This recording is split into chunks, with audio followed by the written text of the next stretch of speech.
Bonjour, heureux de vous retrouver pour cette nouvelle émission où nous allons parler de la prière que Dieu recherche. La prière que Dieu recherche. Il y a une prière, en effet, que Dieu recherche et c'est la prière d'adoration. Le Père recherche des adorateurs, des personnes qui l'adorent en esprit et en vérité. Et on a parlé avant-hier de cette prière aussi qui touche le cœur de Dieu, c'est la prière de supplication, de la prière que Dieu aime également hier, et c'est cette prière d'intimité. Ce rendez-vous amoureux, ce cœur à cœur avec Dieu, c'est quelque chose que Dieu aime. Et cette prière que Dieu recherche, c'est cette adoration. Et avant de parler de cette prière que Dieu recherche, je vais vous partager le témoignage de Ferdinand, qui écrit « Je veux d'abord vous témoigner de la grande évolution de ma marche avec Christ à travers les émissions de la chaîne EMCI TV que j'ai découverte il y a environ 2 ans et demi. Mais aussi d'une guérison divine qui a été opérée en moi. Ça devait être au mois de mai 2019, lors d'une émission de prière inspirée avec le prophète Jérémie Sourdril qui priait ce jour par rapport aux 150 maladies. Cela faisait déjà plusieurs mois qu'il y avait une fièvre qui ne cessait de se répéter dans mon corps. Et ce jour encore, j'étais fiévreuse. J'ai prié ce jour avec foi et je me suis connecté aux paroles du prophète dans une position prosternée. Que la fièvre quitte mon corps au nom de Jésus-Christ. À la fin de l'émission, je me suis senti libéré. J'ai rendu grâce à Dieu. Le lendemain, aux environs de 14 heures, j'ai ressenti comme si elle était encore présente. J'ai pris autorité et j'ai parlé à la fièvre qu'elle avait déjà été vaincue, qu'elle n'avait plus de place dans mon corps et instantanément, elle a disparu jusqu'à ce jour. Donc ça fait déjà longtemps que cette fièvre a disparu et on rend grâce au Seigneur pour cela. Oui, Dieu est bon et Dieu a fait beaucoup de choses à travers cette émission. Contre les 150 maladies. On a reçu tellement de témoignages, on en reçoit encore jusqu'à aujourd'hui.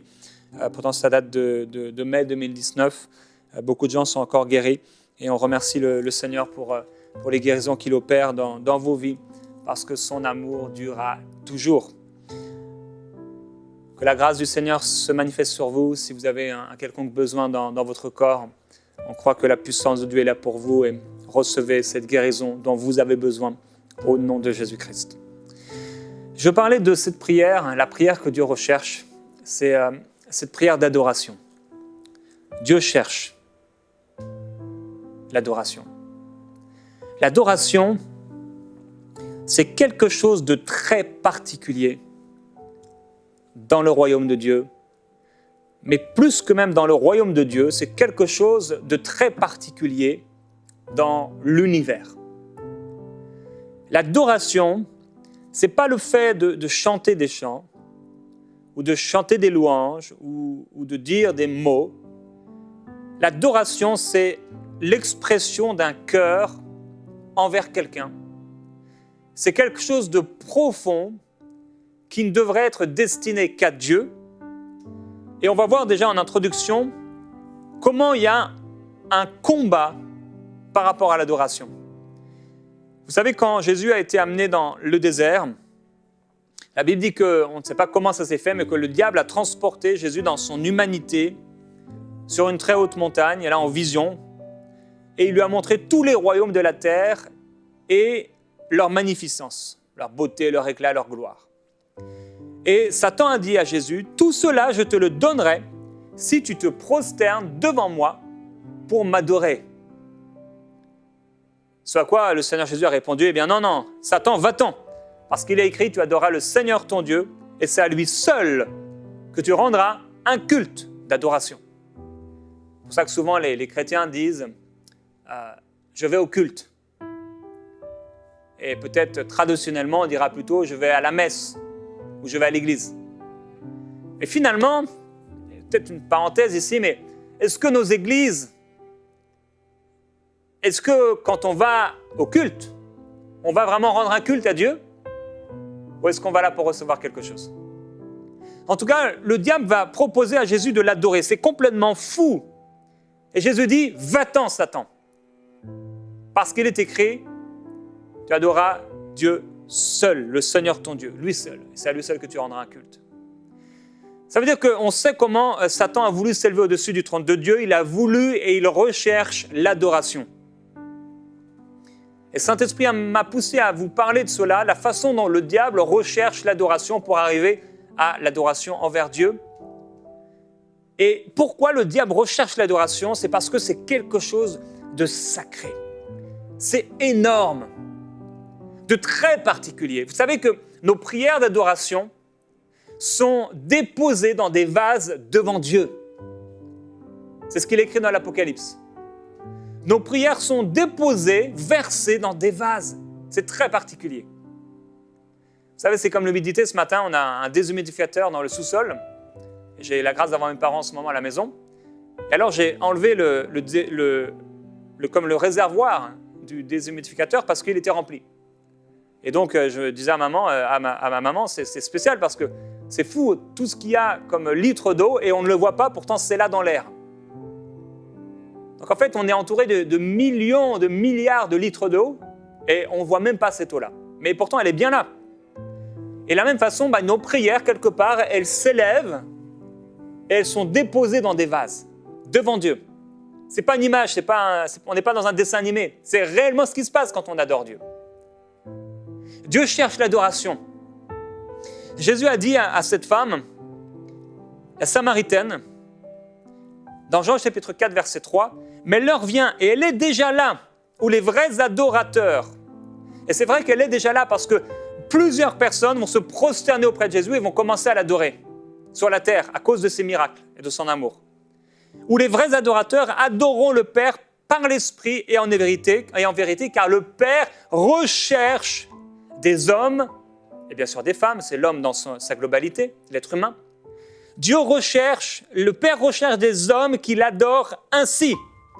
Dieu est esprit et il faut que ceux qui l'adorent en esprit et en vérité. On en reparlera tout à l'heure, la façon dont... C'est un autre type d'adoration que l'adoration qu'on peut trouver de manière traditionnelle. Le fait d'adorer Dieu, de faire des prières à Dieu, c'est un autre type d'adoration. C'est en esprit, pas seulement en vérité, mais en esprit. Et c'est pourquoi c'est spirituellement que nos prières d'adoration s'élèvent jusqu'à Dieu et sont déposées devant lui comme nous pouvons nous prosterner. Eh bien, c'est comme si ces prières se prosternent devant Dieu et sont déposées dans un vase devant lui. Alors la Bible parle concernant l'Antichrist, parce que ce n'est pas au départ, quand il a voulu s'élever au-dessus du trône de Dieu, qu'il a voulu rechercher l'adoration, finalement il a été projeté sur la terre. On le retrouve, le même Satan, des milliards ou millions, on ne sait pas exactement combien d'années après. Il est devant le Seigneur Jésus-Christ, et comment il va le tenter? Adore-moi. À nouveau, il cherche l'adoration. Et concernant l'Antichrist, dans 2 Thessaloniciens, il est écrit que cet Antichrist, cet homme qui va se lever, le fils de la perdition, l'adversaire qui s'élève au-dessus de tout ce qu'on appelle Dieu ou de ce qu'on adore. Vous savez, cet Antichrist qui va s'asseoir dans le temple de Dieu et qui va lui-même se proclamer Dieu. Il va s'élever contre quoi? Contre tout ce qui se fait appeler Dieu et tout ce qu'on adore. Pourquoi? L'adoration, c'est puissant. C'est pour ça que quand parfois le peuple de Dieu est en train d'adorer, les ennemis fuyaient. Quand le peuple de Dieu était en train d'adorer, tout à coup Dieu détruisait les chars. Quand le peuple de Dieu était en train d'adorer, il se passait quelque chose.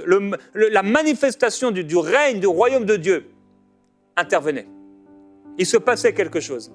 L'adoration, c'est fort. Frères et sœurs, aujourd'hui Dieu veut nous amener à comprendre et à réaliser peut-être à nouveau, rafraîchir nos pensées, notre cœur par rapport à cette vérité.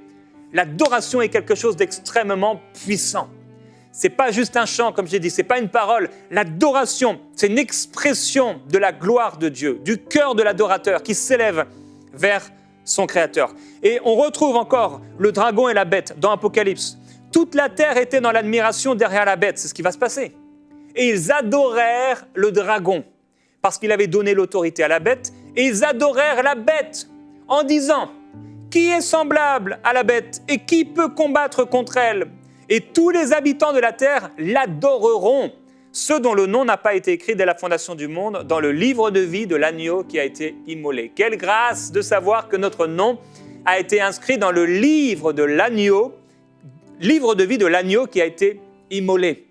Mais tous ceux dont le nom n'a pas été inscrit dans ce livre vont adorer le dragon et la bête. C'est une histoire d'adoration en fait. À partir du moment où quelqu'un naît sur la terre, qui il va adorer? Est-ce qu'il va adorer Dieu, son Père, son Créateur? ou est-ce qu'il va adorer Satan? Jésus a dit, il y a les fils de Dieu et il y a les fils du diable. Il n'y en a pas qui soient à moitié l'un ou à moitié l'autre. Dans Apocalypse chapitre 14, verset 9, un ange va s'exprimer d'une voix forte, il va dire, si quelqu'un adore la bête et son image et reçoit une marque sur son front ou sur sa main, il boira lui aussi du vin de la fureur de Dieu, versé sans mélange dans la coupe de sa colère, et il sera tourmenté dans le feu et le soufre devant les saints anges et devant l'agneau, et la fumée de leur tourment monte au siècle des siècles. L'enfer est une réalité. Et si aujourd'hui vous adorez quelqu'un d'autre que le Seigneur Jésus-Christ et que Dieu le Père, vous avez besoin de vous repentir et de profondément changer de vie et de vous tourner vers le Seigneur Jésus-Christ parce qu'il est le seul médiateur, le seul qui a été envoyé pour vous sauver et pour pardonner vos péchés. Et Dieu vous aime. Et si aujourd'hui vous adorez Satan, vous adorez un être qui est mort, un saint, si vous adorez Marie ou je ne sais quelle personne qu'on peut retrouver dans la Bible ou pas, vous avez besoin de vous repentir, de changer d'attitude, parce que Dieu déteste l'adoration qui est donnée à un autre être que lui. Et vous pouvez aujourd'hui lui demander pardon. Concernant la prophétie, quel est le but de la prophétie? On sait qu'elle est là pour édifier, etc. Mais quand les gens prophétisent dans l'Église, la Bible dit quoi? S'il y a un non-croyant ou quelqu'un parmi le peuple qui arrive, il est convaincu par tous, il est jugé par tous, les secrets de son cœur sont dévoilés. Et quelles vont être les conséquences de la prophétie? De telle sorte que tombant sur sa face, il adorera Dieu et publiera que Dieu est réellement au milieu de vous. La conséquence de quelqu'un qui est touché par Dieu, ça va être quoi? Il va adorer Dieu. Et il va tomber sur sa face. Qu'est-ce que l'adoration? Quand Jésus dit que le Père recherche des hommes qui l'adorent ainsi. Le terme ici, là, ça veut dire se prosterner, adorer. Proskuneo. Et en fait, c'est le fait de tomber sur les genoux et de toucher le sol avec sa tête. C'est le fait de se prosterner. En fait, c'est vraiment le signe de se rabaisser devant quelqu'un qui est plus grand. C'est ça l'adoration. L'adoration, comme je le dis, ce n'est pas des mots. C'est quelque chose de profond, qui vient du cœur et qui peut se manifester par des mots, par des gestes, le fait de se prosterner physiquement. Et donc cette adoration, le diable a voulu la prendre, il a voulu la voler et il continuera jusqu'à la fin. Mais elle est dédiée à Dieu et à Christ. Dans Hébreux, il est écrit « Auquel des anges ?» Et Satan était un ange. « Dieu n'a-t-il jamais dit « Tu es mon fils, je t'ai engendré aujourd'hui ?» Et encore, je serai pour lui un père et il sera pour moi un fils. Et lorsqu'il introduit de nouveau dans le monde le premier-né, il dit que tous les anges de Dieu l'adorent. Oh, l'importance de l'adoration. Quand Jésus est incarné, donc il est là dans les premières secondes de sa naissance, on va dire, de son incarnation, Dieu s'exprime des cieux et que dit Dieu à tous les anges, les myriades d'anges, les milliards d'anges? C'est fou. La voix de Dieu s'exprime et il donne un ordre aux milliards d'anges qu'il a créés en disant quoi? Que tous les anges de Dieu l'adorent. Quand Jésus arrive, on n'entend rien sur la terre, mais il y a une armée extraordinaire céleste qui est en train d'adorer Jésus-Christ, qui vient d'être incarné. Il est né dans l'adoration. Et la Bible dit qu'au même moment, pendant que les anges sont en train d'adorer, peut-être c'est quelques minutes après, quelques heures, mais il y a des bergers qui sont là dans les champs, qui gardent leur troupeau, et un ange du Seigneur leur apparaît, et la gloire du Seigneur resplendit tout autour d'eux. Et ils sont saisis d'une grande frayeur. Et l'ange leur dit, ne craignez pas, parce que je vous annonce une bonne nouvelle qui sera pour tout le peuple le sujet d'une grande joie.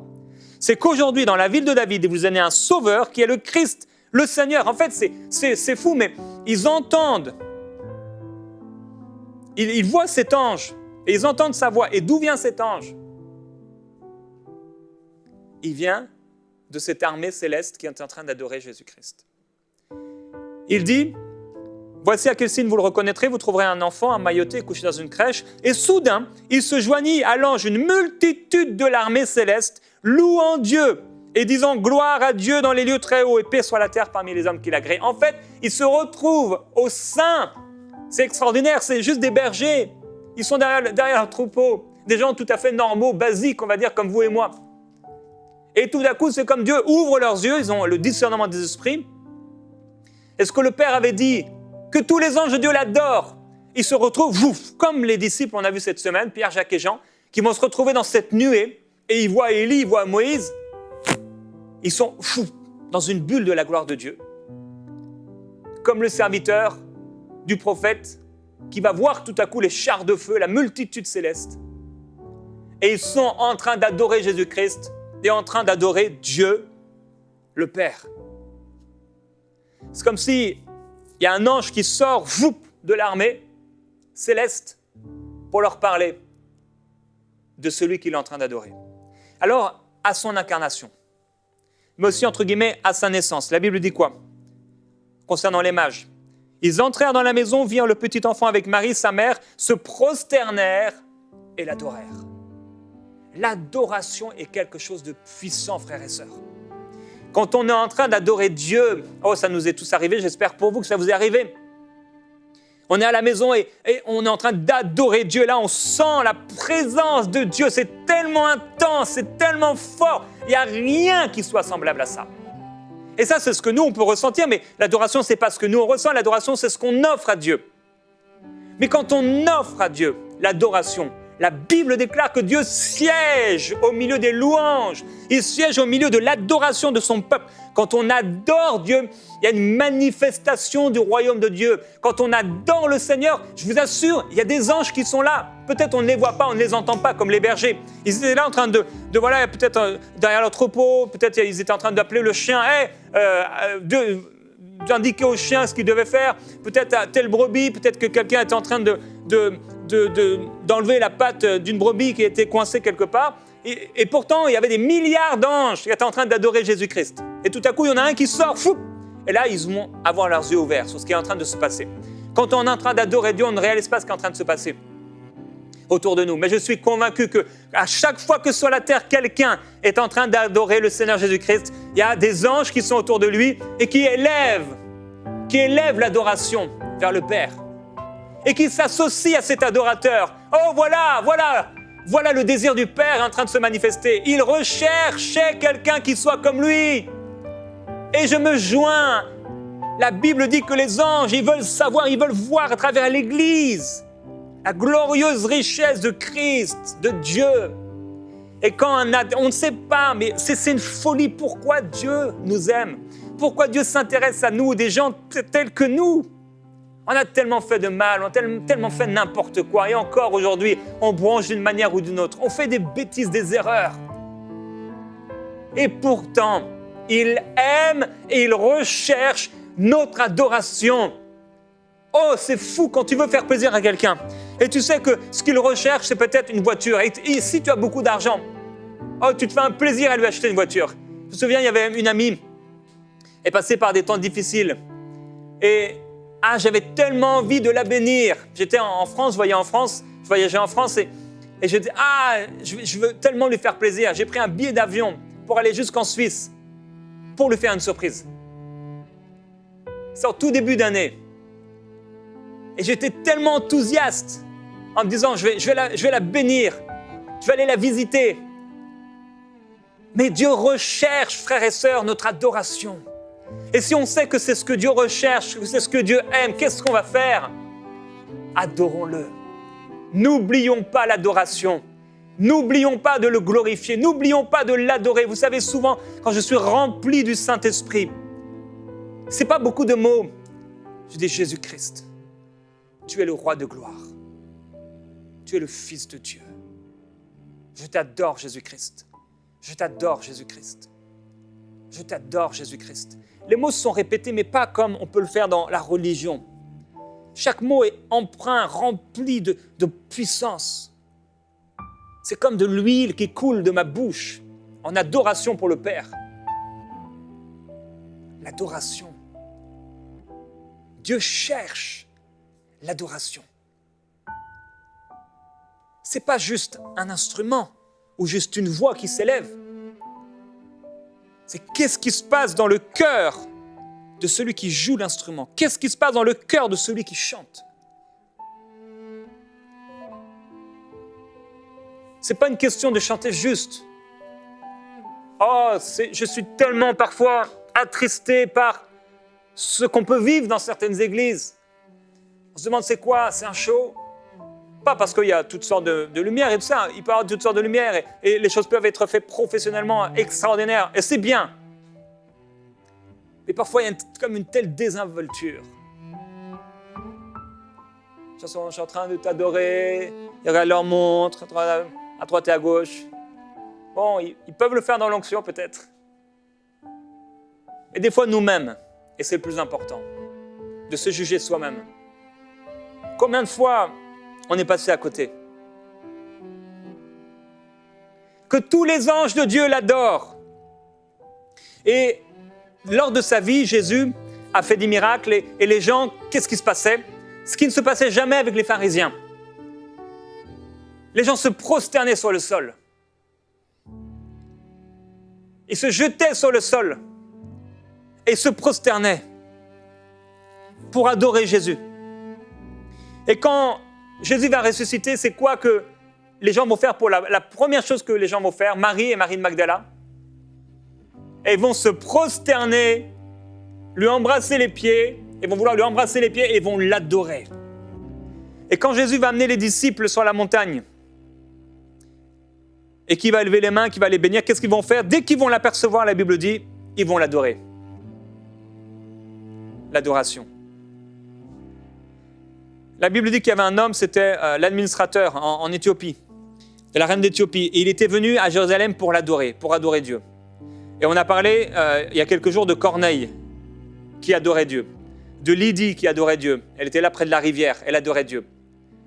Mais tous les trois, ils étaient bloqués. Dans leur vie spirituelle, ils étaient bloqués. Dieu voulait les amener plus loin.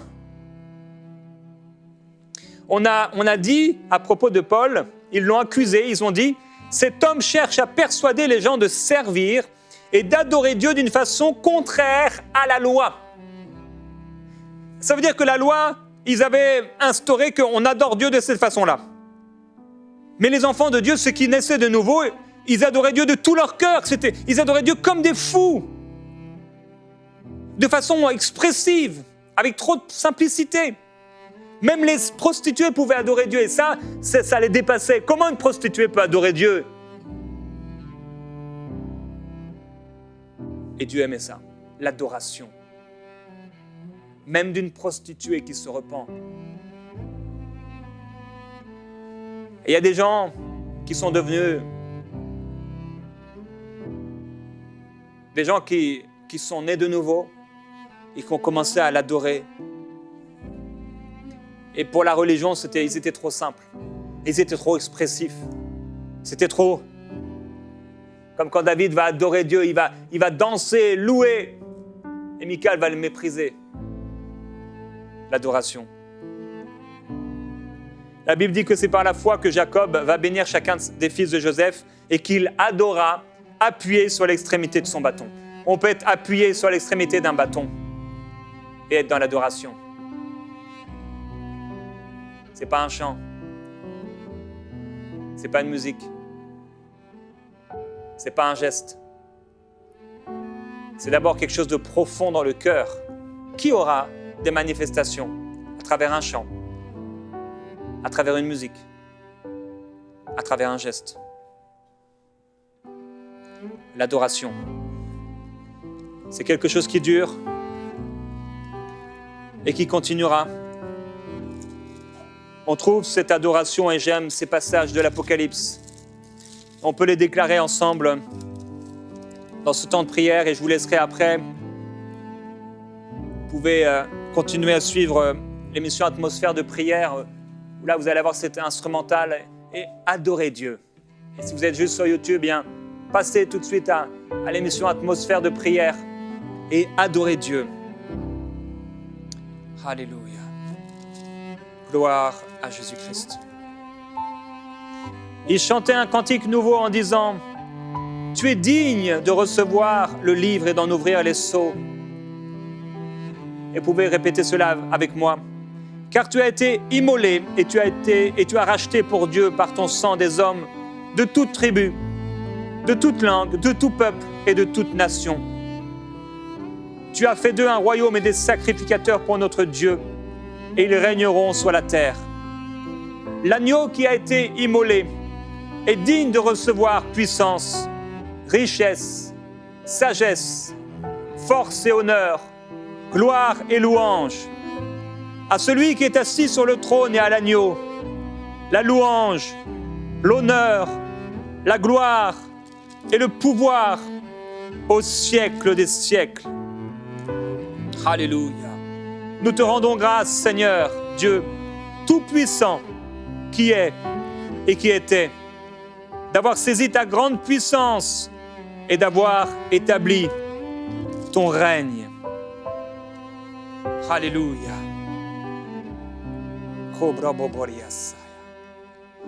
La Bible dit, « Craignez Dieu et donnez-lui gloire, car l'heure de son jugement est venue.